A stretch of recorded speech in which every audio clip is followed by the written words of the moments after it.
Ustaz, bolehkah mengucapkan niat ketika mau sholat atau wudhu seperti nawaitu? Ini sudah pernah saya jelaskan teman-teman sekalian. Kalau kita kembali kepada hadis Nabi SAW, maka belum pernah ada pengucapan lafaz. Tidak pernah ada satupun hadis Nabi SAW yang berbunyi nawaitu shoma ghadin, usolli fardhu salati duhur, nawaitul wudu. Ini tidak pernah ada lafaz hadisnya. Dari mana ini? Ini dari teman-teman kita menisbatkan diri kepada mazhab Syafi'iyah di Mesir, tepatnya di Al-Azhar. Disusunlah, mereka mengatakan niat itu harus ya supaya orang itu tidak lupa dan jelas dia ucapkan dengan lisannya. Lalu disusunlah niat-niat itu. Kalau mau sholat, sholli fardhu salatid duhur, nawaitu shoma ghadin untuk puasa, nawaitul wudu'a dan seterusnya. Ini semua disusun. Mereka pun mengatakan dalam buku-buku mereka, ini adalah niat pelengkap, bukan niat asas. Niat asas dalam hati. Kalau ada seseorang mengucapkan dengan lisannya nawaitu shoma ghadin usolli fardhu salatid duhur, tapi hatinya enggak niat sholat, enggak diterima.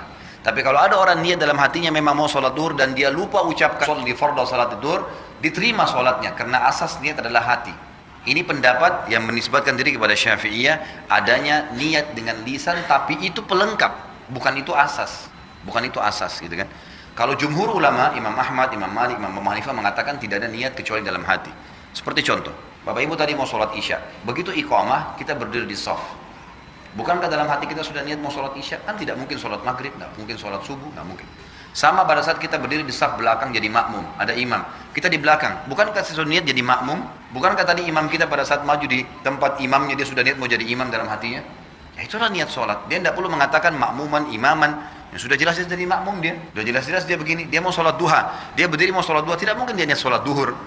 Itulah niatnya. Dan ini yang dikatakan oleh para jumhur ulama. Bahwasanya niat tidak perlu dengan lafaz. Karena belum pernah ada dinukil dari Nabi SAW seperti itu.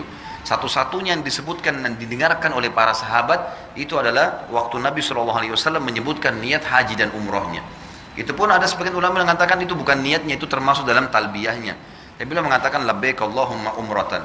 Ya Allah, aku niat aku menjawab panggilan umrahmu. Labbaik Allahumma hajjan, ya Allah saya jawab panggilan hajimu, gitu kan. Jadi Allahu alam, yang saya melihat pribadi, saya melihat dari apa yang telah dituliskan para ulama ini, kita kembali kepada jumhur ulama yang mengatakan tidak ada lafaz niat, karena dalam pemahaman pun ini bukan dari Imam Syafi'i ya, dari pengikut Imam Syafi'i yang datang setelahnya. Karena Al-Azhar ini ada jauh setelah Imam Syafi'i.